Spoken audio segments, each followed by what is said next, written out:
नमस्कार मित्रांनो, कमळी या मालिकेचा आणि सनई चौघडे या मालिकेच्या महासंगम भागामध्ये अगदी मनपूर्वक मी तुमचं स्वागत करते। आजच्या भागामध्ये आता कमळी, ऋषी, जय आणि शर्वरी एकत्र भेटतात। त्यावरती आता कमळी ही सांगत आहे ऋषीला, राजन काका तेथे आले होते आणि आता ह्या प्रमिलाताईंच्या घरी सुद्धा लग्नाचाच विषय सुरू आहे।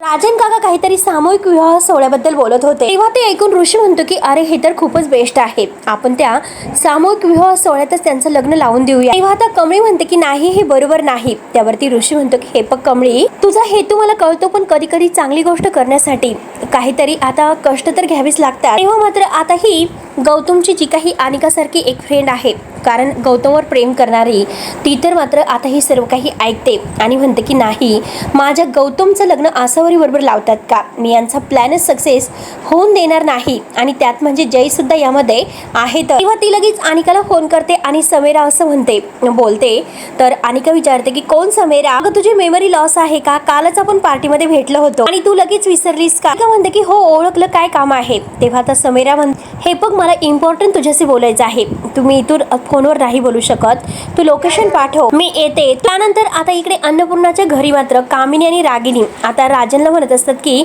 लोकांची अशी फुकटात लग्न लावून देण्याची काय गरज आहे, गरीब भिकारड्या लोकांना याचं काही घेणं देणं नसतं ना, काही फरक पडत नसतो आपण त्यांच्यासाठी काही केलं तरी। त्यामुळे आता मात्र हे सगळं काही माझ्या मनाविरुद्ध आहे, हे सगळं काही तू करायचं नाही। आणि याने मात्र त्या कमळीला, त्या भिकारड्या कमळीला घरात आणून ठेवलं होतं, तेव्हापासून याला त्या गरीब लोकांचा पुळका यायला सुरुवात झालेली आहे। पण मी सांगून ठेवते की माझ्या नातीचा पैसा असा कुठेही वाया गेलेला मला नाही चालणार, त्यामुळे आपल्या घरातील आपला पैसा आहे आणि तो कुठेतरी असा का खर्च करायचा। अन्नपूर्णा आजी आता शांतपणे ऐकून घेत असते। तेव्हा आता राजन म्हणतो की देणाऱ्याने देत राहावं, हे शब्द कधी तू ऐकलेला आहेस का, परमेश्वराच्या कृपेने जर काही मिळालेलं आहे तर आपण सुद्धा हात मोकळा करायला हवा। आपण मात्र ज्या मुलींच्या लग्नासाठी मदत करतो त्यांच्या आई वडिलांना जो काही होणारा आनंद आहे तर तो आता आपल्याला कित्येक पैशापेक्षा मोठा आहे। आता कामिनी म्हणते की ही कसली फिलॉसॉफी आहे आणि त्याचा काही उपयोग नाही होणार, कळले ना तुला। तेव्हा आता राजन मात्र अन्नपूर्णा आजीला म्हणतो की आई प्लीज, मला तुझ्या परवानगीची गरज आहे, प्लीज मला हे सर्व करून दे। तेव्हा कामिनी मात्र मनात म्हणते तू कितीही गयावया कर, पण अन्नपूर्णाच्या मनातील जो राग आहे तो अजूनपर्यंत नाही गेलेला। तेव्हा कामिनी लगेच आता अन्नपूर्णाला म्हणते की वहिनी, मला तर असं वाटतं की तू याला सांगून टाकावं, हा सामूहिक सोहळा आहे ना विवाहाचा, तर तो मात्र होऊच नये। अन्नपूर्णा आजी स्पष्ट शब्दात म्हणते की होणार, राजनशी जरीही मी बोलत नसले तरी सुद्धा त्याचा हा विचार अतिशय अगदी चांगला आहे, त्यामुळे हा सामुदायिक विवाह सोहळा आहे तर तो नक्की होणार आणि तो विवाह सोहळा होणार म्हणजे होणारच, अन्नपूर्णाने स्पष्ट शब्दात सांगितलेलं असतं। तेव्हा आता राजन म्हणतो की आई थँक्यू सो मच। त्यानंतर प्रमिला काकू मात्र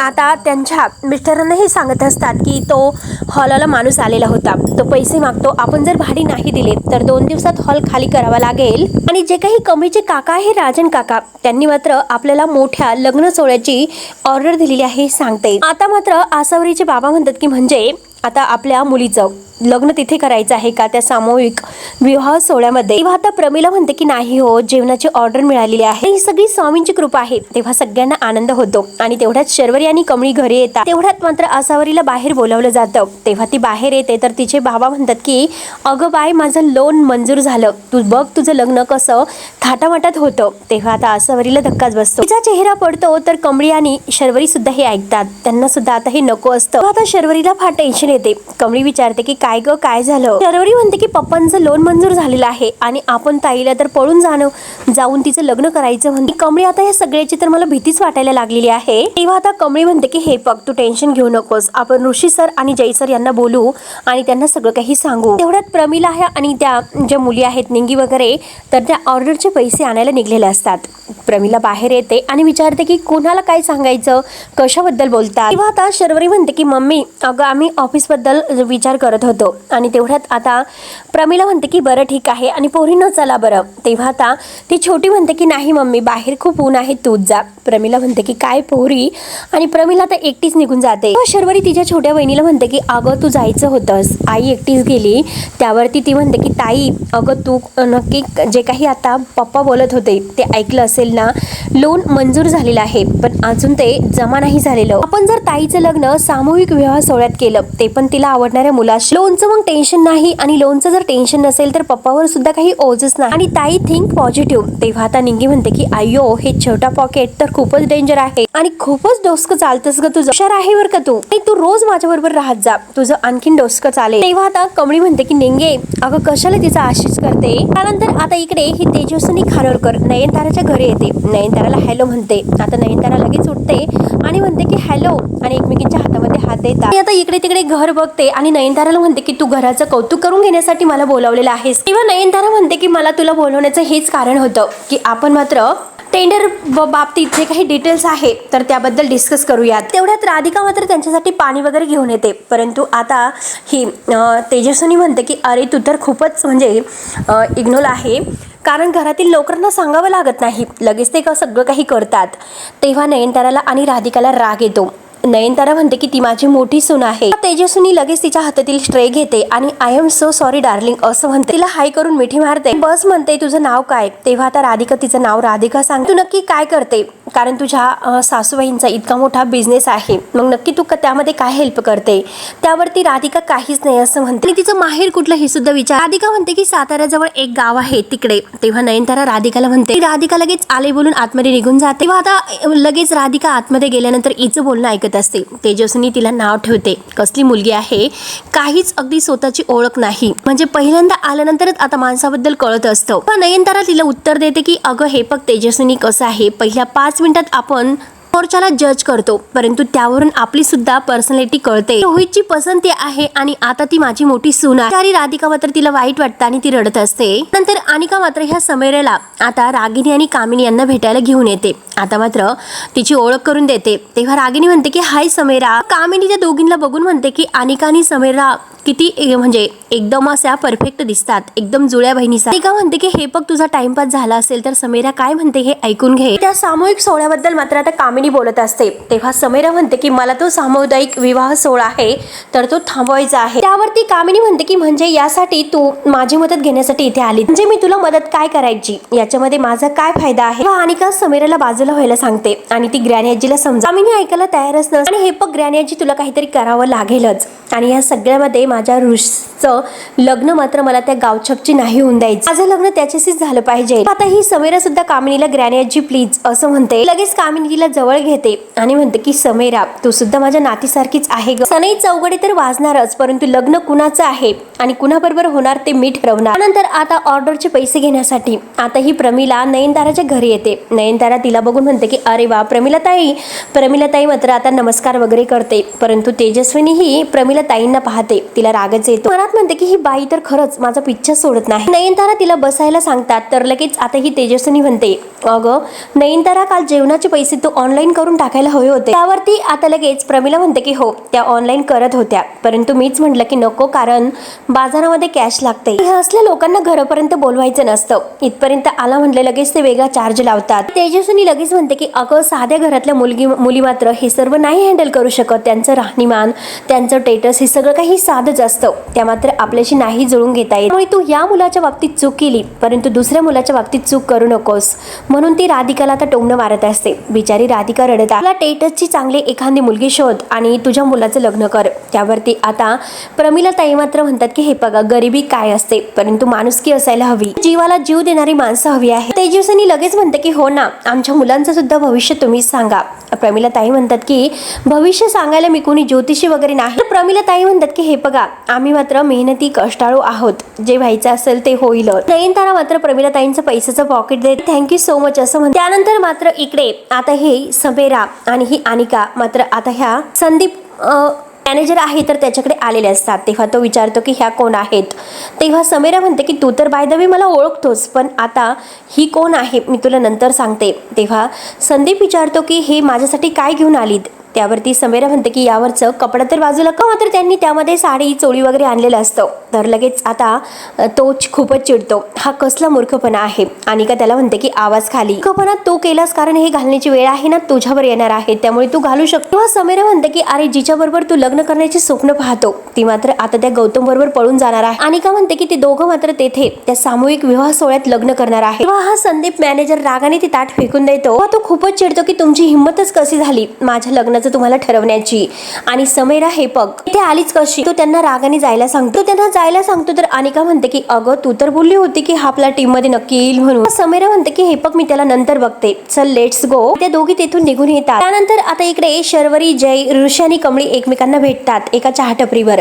शर्वरी म्हणते की आता पप्पांचं जे काही लग्न करण्याचं धाडस आहे ते बघून मात्र मला नाही वाटत की हे लग्न आता मी मोडू शकत, त्यामुळे मला खूप भीती वाटते. तेव्हा आता जय म्हणतो की हे बघ तुला मी काय म्हटलं होतं की तुझ्या घरचे प्रॉब्लेम तू सॉल्व्ह कर, माझ्या भावाला शब्द दिलेला आहे. शर्वरी म्हणते की मला सगळं मान्य आहे, मला सुद्धा वाटतं ना ताईचं लग्न तिच्या आवडत्या मुलाशी व्हावं. प्रश्न पैशाचा नाही तर इमोशनचा आहे. तेव्हा जय म्हणतो की वा म्हणजे इमोशन्स फक्त तुम्हाला आहे, आम्ही माणसंच नाही. काय बोलते शर्वरी तू. शर्वरीला मात्र पप्पांना फसवायला आवडत नसतं. त्यावरती आता ऋषी म्हणतो की जर काही दुसरा पर्याय असेल तर तसं असेल तर तू सांग, आपण त्याचा विचार करू. तेवढ्यात तेथे गौतम येतो. तो जयला विचारतो की दादा तू बोलवलंस का. नंतर मात्र अनिका आणि ह्या समीरा कामिनीकडे येतात आणि झालेला सर्व प्रकार सांगतात. तेव्हा कामिनी हसते आणि मदत मागायची असेल तर कोणाकडे मागायची याचा मूर्खपणा कळतो. त्या मूर्खाकडे जाण्याची तुम्हाला काय गरज होती असं म्हणते. तेव्हा त्या दोघी कामिनीशी खूपच गोड बोलतात. समीरा आणि अनिका तिला मिठे मारत म्हणतात की तुम्ही जसे अनिकाची आजी आहात ना तर तसे माझ्या ग्रॅनी आजी आहात. हे बघ ग्रॅनी आजी मला त्या गौतमशी लग्न करायचं आहे असं म्हणतो. गौतम तर त्या भिक्कारडी आसेवारी मागे लागलेला आहे, त्याला मात्र तिच्याबरोबर लग्न करायचं आहे, त्यामुळे हे बघ ग्रॅनी आजी प्लीज तू माझं लग्न त्या गौतमशी लावून दे. आता ही अनिका म्हणते की ग्रॅनी आजी तू माझं लग्न प्लीज ऋषीचं लावून दे. त्या कामिनी आजीची मदत घेण्याचे ठरवतात आणि तिच्याशी गोड बोलतात.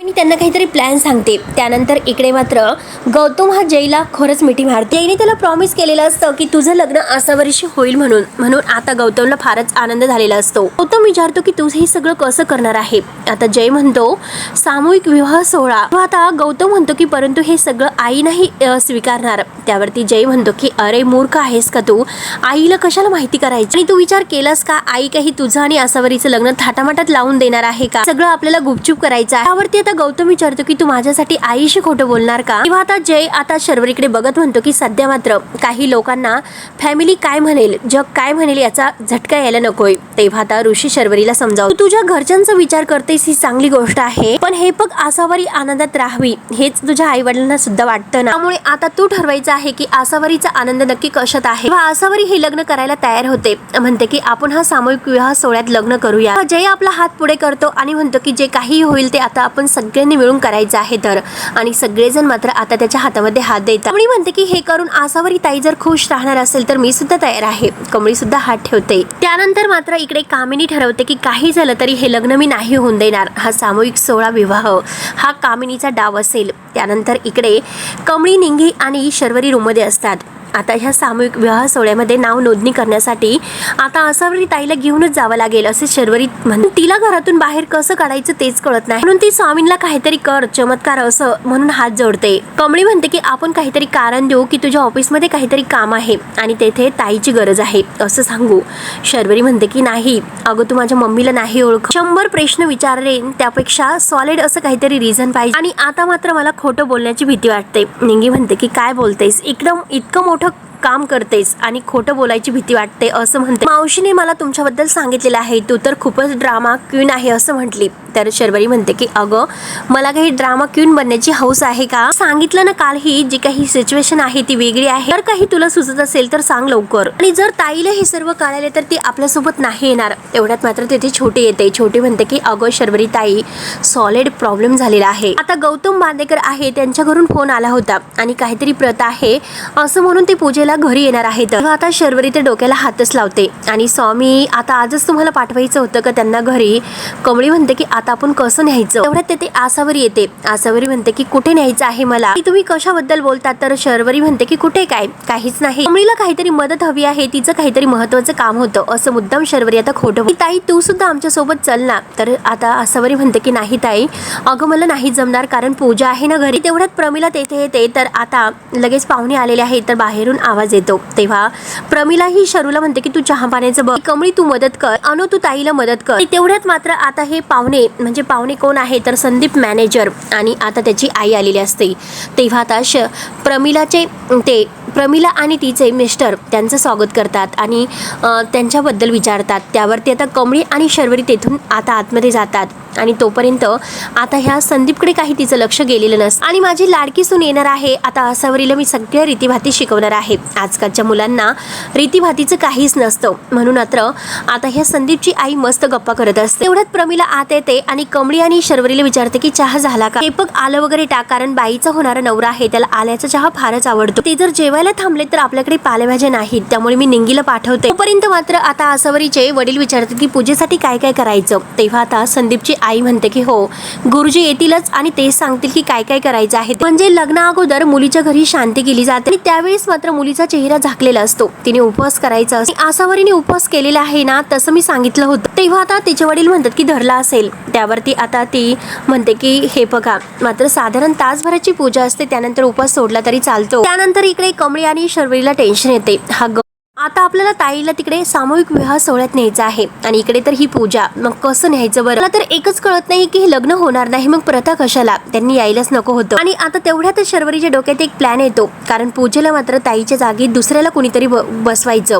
ताईला मात्र आपण दुसऱ्या मार्गाने घेऊन जाऊ शकतो. आता कमळी म्हणते की हो, पण आपली मदत नक्की करणार कोण, आईच्या जागी नक्की कोणाला बसवायचं ते मात्र मम्मीला डाऊट आला नाही पाहिजे. तेव्हा त्या दोघी विचार करतात आणि तेवढ्यात निंगी आता भाजीपाला घेऊन समोरून येते. निंगी बिस्किट खात असते तर निंगी विचारते की काय झालं, तुम्ही दोघी माझ्याकडे असं का बघ. त्या जागी मात्र निंगीला बसवायचा हा प्लॅन त्यांचा सक्सेस होतो. दोघे एकमेकींना टाळी देत म्हणून त्या आतमध्ये येतात आणि आसावरीला तयार करत असतात. आसावरी म्हणते की हे इतकं सोपं नाही. कमळी म्हणते की हे बघ, आपण तासभरात येऊ शकतो. त्या कमळीला मात्र आता ह्या साडीमध्ये नेसून वगैरे आसावरीच्या जागी तयार करतात. त्यांच्या डोक्यात आता तोच प्लॅन येतो. नंतर इकडे नयनतारा आणि आता ही तेजस्विनी दोघी एकत्र मात्र ह्या वनश्रींना भेटायला येतात आणि वनश्री वसनश्री म्हणून आता हात जोडून बोलवतात. वनश्री आणि तेजस्वी खानोलकर यांची ओळख करून देते. आम्ही दोघेही नवीन प्रोजेक्ट सुरू करतोय पार्टनरशिप मध्ये, असं आता वनश्रीला सांगतात. त्या प्रोजेक्ट साठी मला एखादं नवीन चांगलं नाव सुचवा, त्यासाठीच मी येथे आल्याचं सांगते. तेव्हा मात्र आता वनश्री आपल्या अभ्यासानुसार विचार करत असते आणि तेजस्वीचा काही विश्वासच नसतो, ती टॉन्ट मारत असते.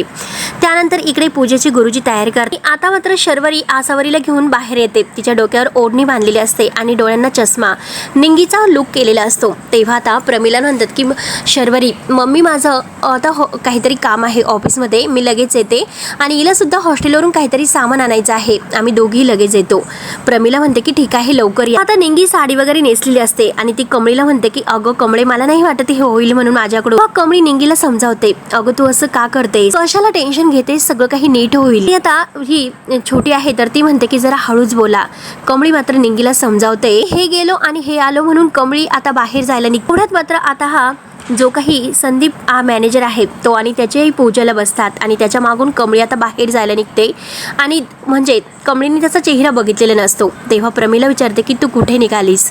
कमळी म्हणते की मावशी, माझं एक काम आहे, मी लगेच जाते. असे जाते आणि लगेच येते. कमळी सुद्धा तर तेथून निघून जाते. तेवढ्यात इकडे वनश्री मात्र नयनताराला म्हणतात की तुझी सून आहे तर ती गरीब घराण्यातील असणार आहे. तेव्हा हे ऐकून आता तेजस्विनी म्हणते की अरे बापरे, पहिली सून अशा तऱ्हेची, दुसरी सून सुद्धा तशीच येणार आहे का गरीबडी. तेव्हा आता स्वतःला मात्र खूपच अति म्हणजे तोऱ्यात समजत असते आणि तेवढ्यात आता ही वनश्री तेजस्विनीला म्हणते की मॅडम, तुमची काही परिस्थिती वेगळी नाही, तुमच्याकडे सुद्धा गरीब घराण्यातील सून येणार आहे. तेव्हा आता नयनताराला हसू येते तर तेजस्विनी म्हणते की माझ्या एका मुलाचं लग्न ठरलेलं आहे, ती आमच्या स्टेटसला शोभेल अशीच आहे. एक मिनिट, आपण मात्र आपल्या कंपनीच्या नावासाठी येथे आलो आणि हे नक्की काय सांगितले जाते. तेव्हा आता वनश्री म्हणते की हे बघा माझे कार्ड आहे, तर ते पुढे भविष्यामध्ये काय होणार आहे याची माहिती देत असते. नयनतारा सुद्धा म्हणते की नाही ऋषी, हे असं काही करेल शक्यच नाही. तेव्हा आता वनश्री म्हणते की नयनतारा, मी माझ्या मनातील नाही तर माझे कार्ड जे काही सांगतात ते सांगते, म्हणूनच मात्र तुम्ही दोघींनी एकमेकींना बिझनेस पार्टनर म्हणून अट्रॅक्ट केलेला आहे. आता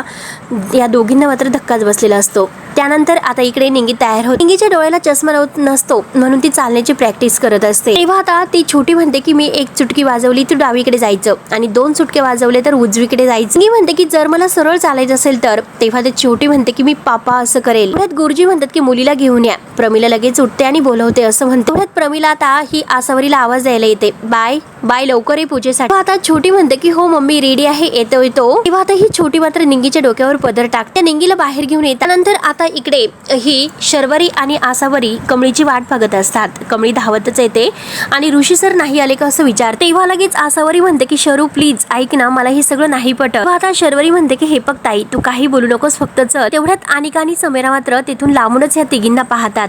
आसावरी म्हणते की हे बघ, घरी जर कळाले तर अवघड होईल. तेव्हा आता कमळी म्हणते की तू टेन्शन घेऊ नकोस, आपण हे गेलो आणि हे आलो. आसावरी तयार नसते. ती म्हणते की हे चुकीचं आहे, घरी पूजा सुरू आहे, बांदेकरांच्या घरच्या आलेले आहे आणि हे सर्व मम्मीला कळाले तर माझी चूक झाली, मी यायला नकोच होतं. जाते असे बोलते आणि ती जायला निघते तर शर्वरी तिला गौतमची शपथ घालते आणि थांबवते. तेव्हा आता ह्या आसावरीला धक्काच बसतो. आसावरी विचारते की तू काय म्हणालीस. त्यावरती शर्वरी म्हणते की ताई, मला सगळं काही माहिती आहे, भाऊजींनी मला सगळं काही सांगितलं, त्यामुळे ताई कुणाचं तरी प्रेम सफल होऊन दे. ऋषी आणि कमळीच्या प्रेमासाठी तर मदत करू शकतेस ना. हे बघ ताई प्लीज, आता मला आणि कमळीला तुझी खरंच खूप गरज आहे असं म्हणते. हे बघ, जरी आपल्याला येण्यासाठी उशीर झाला तरी निंगी आहे, निंगी सगळं काही सांभाळून घेईल. आसावरी म्हणते की म्हणजे काय, तर कमळी म्हणते की इतकं बोलत बसायला वेळ नाही, आपण पटकन जाऊ आणि पटकन येऊयात. गाडी घेऊन येतो तर कमळी म्हणते की ऋषी सर आलेत, चला.